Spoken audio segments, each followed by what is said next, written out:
Hi, I am here to talk to you today about our read word strategy. This is also called our decoding strategy, word reading strategy. This video is for you, the home educator, and we'll just kind of go over what our strategy is and how it differs from maybe what you might intuitively think to teach your child about decoding or what other programs have taught. So let's get started. Our word reading strategy starts by having your child identify the vowel sound in the word. So in this word, your child is going to identify the I sound. Then your child will read the vowel to the end. So they're going to say ig. So this is called the rhyme, a rhyme unit. It's the ending part of a word. And then after that, your child is going to start again and read the word. So they're going to start again with the onset. That's the beginning part of a word. So now they'll read big. Now you will ask your child, what's the word? Is that a word that you know? Yes. Oops, sorry. Yes, the word is big, and that is a word I know. It means large. You can also talk about vocabulary in this scenario. So here's the strategy that the strategy poster that I would highly encourage you to display somewhere in your room or somewhere accessible for your child, just to remind your child of the strategy. So this is kind of a simplified version. Spot the vowel, read the vowel to the end. So that would be in the word fish, you would spot the vowel I, read the vowel to the end, ish, start again and add the onset, fish. So again, this might be a little bit different or a lot different from how you have taught your child to decode before. We often get asked, why not just decode from left to right? We read from left to right, so why shouldn't we have our children decode from left to right? So there are 3 reasons.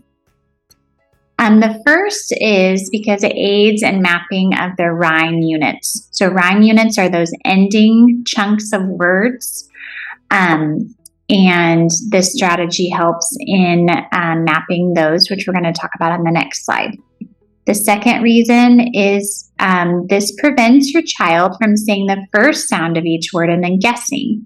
And I'm sure that you have been with your child when they're trying so hard to read a word and they see the H and then they just guess that it's hat instead of hop because they're just looking at that beginning sound rather than looking at the vowel sound first.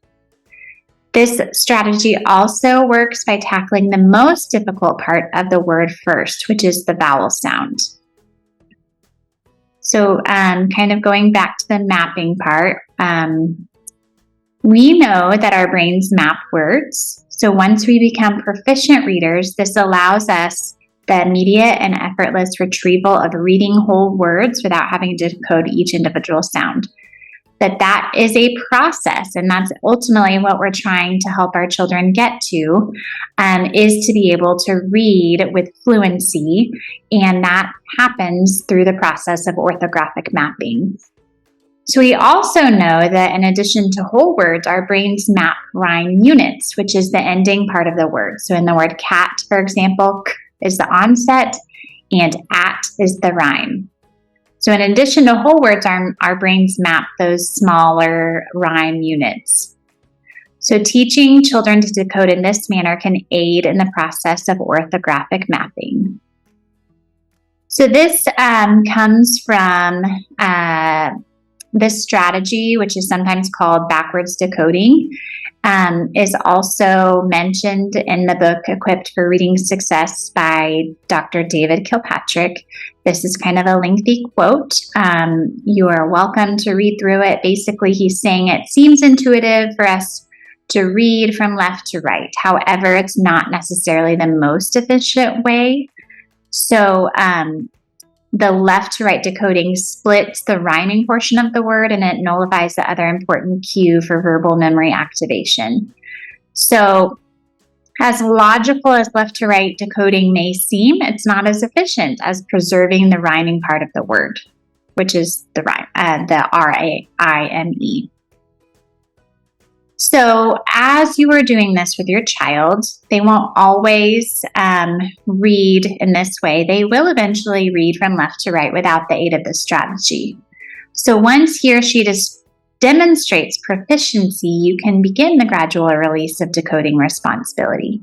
So the flip and assist on page, I believe it's page 23, you are going to see how this works. So you're going to start at the top. It has the most assistance that you will provide, where you're going to ask your child to go through the entire decoding strategy, spot the vowel, read the vowel to the end, start again and add the onset. Is that a word you know? And then after that, you're going to go to the moderate assistance, which is just you're going to ask what your child will do and ask him or her to tell you.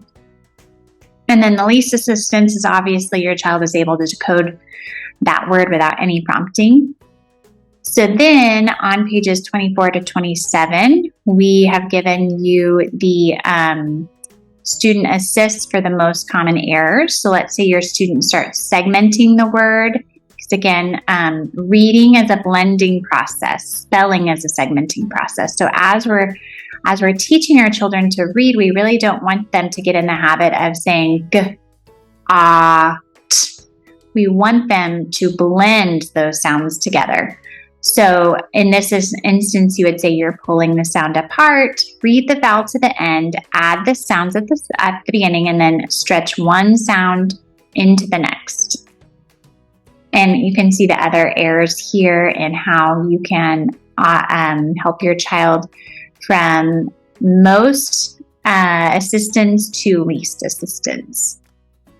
So here, now it's your turn to practice. So this is something that you'll do with your child in another video, but I thought it would be kind of fun to let you try this out too. So using our word reading strategy, looking at our decoding strategy on the poster. So we're first going to ask, what is the vowel sound?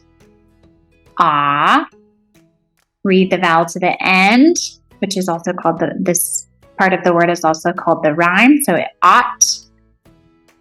Start again with the first sound, the onset. Got. What's the word? Got. Is that a word you know? Yes. So now here, we're going to do it again. Et.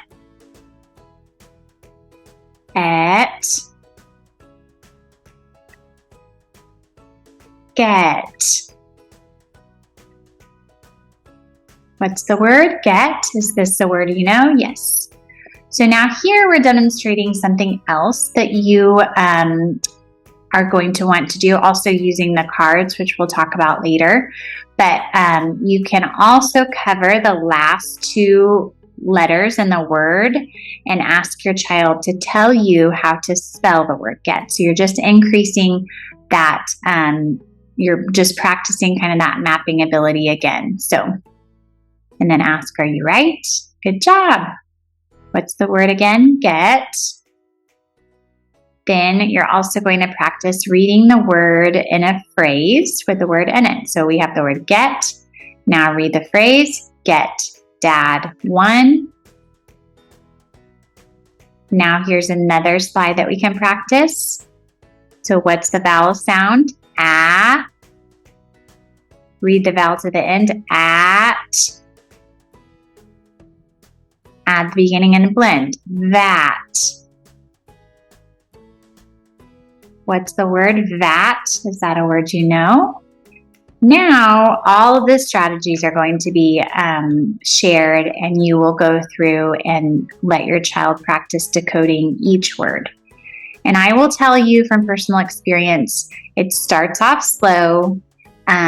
But eventually your child is just going to begin to decode those words easier and easier as time goes on. Again, this is just a model of kind of what we have included in the next video for you to watch with your child. So this word is, again, you're going to read the vowel, spot the vowel and read it to the end. So we're consolidating those first two steps into one. So now we're not saying just spot the vowel, we're saying read the vowel to the end. So you're going to say ath, add the onset,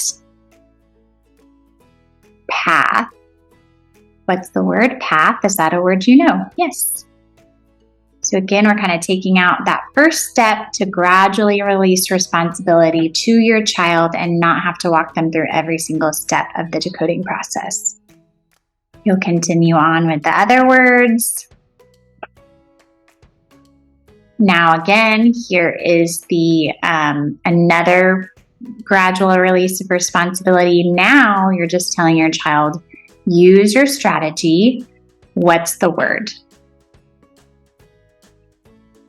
If you have questions about our read word strategy or decoding strategy or anything else, you can always reach out to us. Here's the email, and we'll see you next time.